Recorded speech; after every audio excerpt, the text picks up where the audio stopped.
Welcome to our rewilding kitchen in the heart of anywhere. And there's a little place that the wren will often come in the evening for some food, or the morning.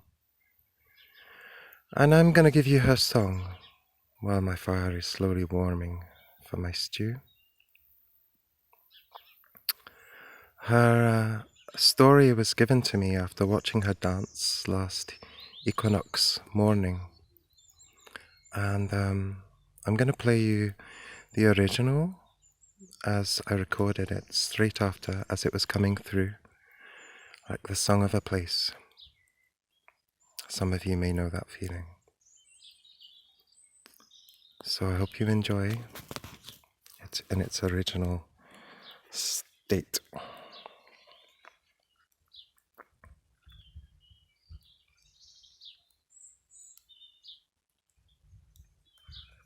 The story of the boy who tried to tame the wren. Let us sit back and relax into that lovely old armchair and sink our minds back through the new forests of today, back through those autumn leaves to the old wild woods of once. And there we find an old little village of thatched round houses in the old woods.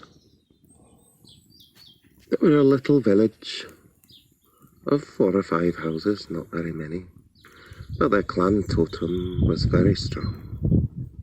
For their clan totem was that of the crow.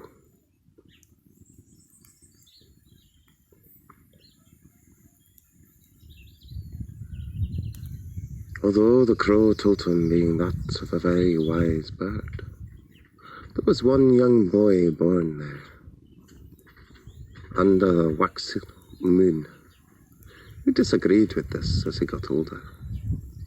For he was as wild as the wind, and as jealous as the wind in its wild dance through the trees of one little round fluff ball. That was the wren. He thought, being so clever, that their clan totem was that little round fluff ball.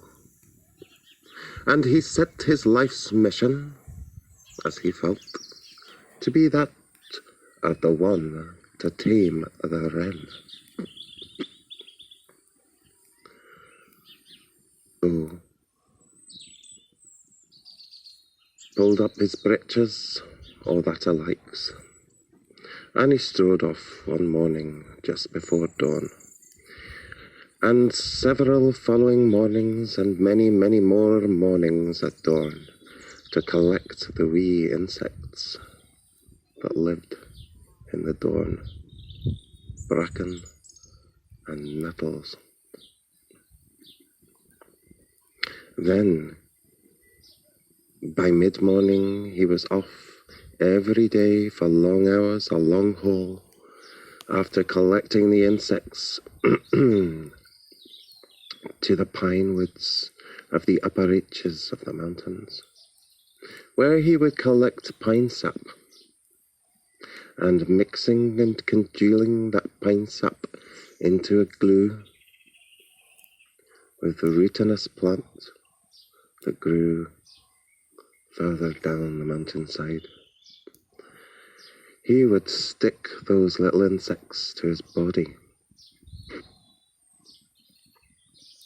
and being bold and not caring and clever as he was, he would then take himself to the nettle patch on the edge of the village, and lie there, waiting for the wren. Naked he was, and red and blotched, but he did not care. He lay there and lay there. Many mornings the wren would get quite close, and even chipped at him a few times, to his glee and delight, and eager, hungry flight. But nay did the wren get close enough to satisfy his desire. 5 years passed. 5 evening fires lit and flared in the village square, the village centre, lighting up in its flickering flames, if you look closely enough, the little glints of insects and glue, stuck to the naked hullabaloo, lying in the nettles and being stung, waiting for his wren song. Finally, the song got closer and closer, through the little fluff balls, hops, until it nipped an insect or two. The boy flinched in mesmerized desire and glee, having waited so long beneath these trees, stung and blotchy and now hard of skin. He tried his hardest not to make a din, with the excitement shivering his body as the little pecks became more frequent. Until one day, with wonderful glee, the wren jumped upon his little tummy and hopped its way up into his chin, made a little chip-chip, and snipped one of the hairy, sticky things from his glistening chin. Gobbled it down and looked at him sideways, its little head hopping about. She started to dance a little dance that only wrens know, about his body to and fro. She jumped and hopped with glee, snipping little insects from his chest, his legs, his back, his tummy.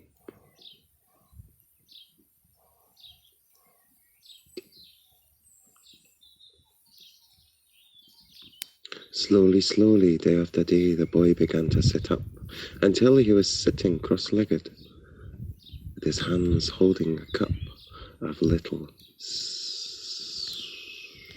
scribbling insects.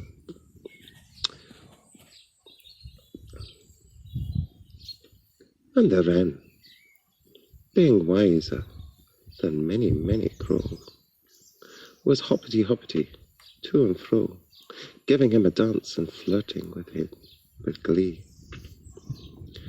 She hopped and danced around, and then flew off into a nearby tree. Frustrated and tighted he was. Waiting and waiting, the patience flickering, his eyebrows began to twitch. And the twitch itself caught the heart of the wren, and she decided there and then to be his friend for a while. So, happily they danced together, the boy and the wren, to the amazement of all the people in the village, all the husbands and the women.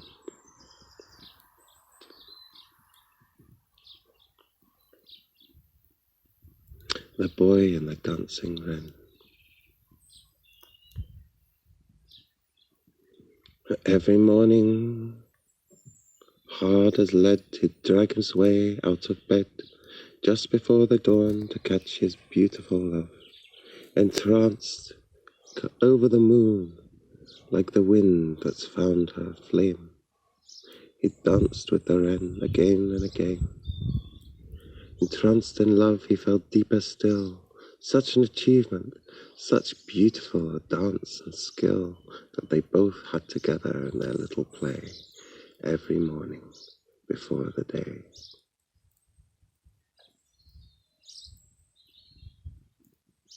Then one day, Wren flew away.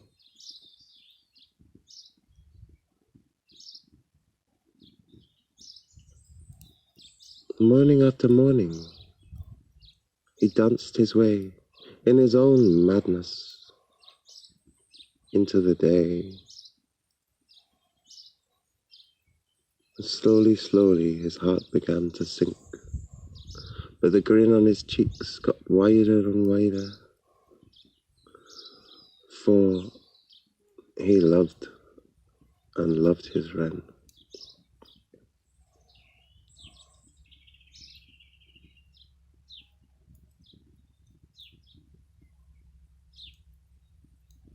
The people of the village became a little concerned, a little more concerned than they had been for all these years.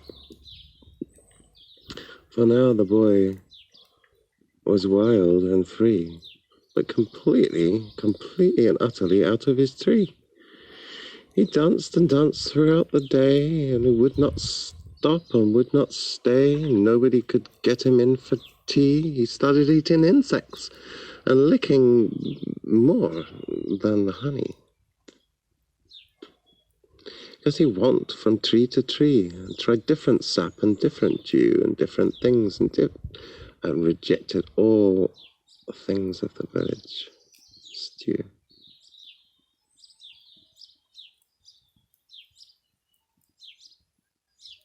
But nothing could they do, these people tried.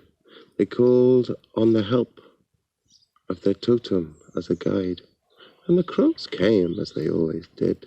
And they just laughed and quacked and said, well, he made his sid, which is, in old terms, the word for, he's made his decision. So they did not interfere, those wise old crows, because they knew a deep secret that not many knows.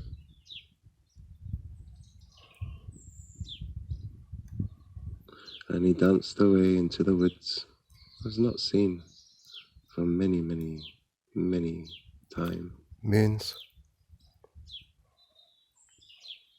Until one day that poor old boy came crawling back to the village, all bones and mud and cloy. And he crawled into the village square and lay there in the mud. His tears rolled down his cheeks onto the floor, greater than any forest, rain, storm, or flood. For his heart was broken into little shreds, little pieces. He wailed and wailed. She is gone, my lover's gone, I could not never tame the wren. For none, as the wind in the trees knows, as she dances to and fro, secretly jealous of the wildest bird, the wildest dancing beauty that's heard in its little cheep and its little song of cleverness, true wisdom of the wild.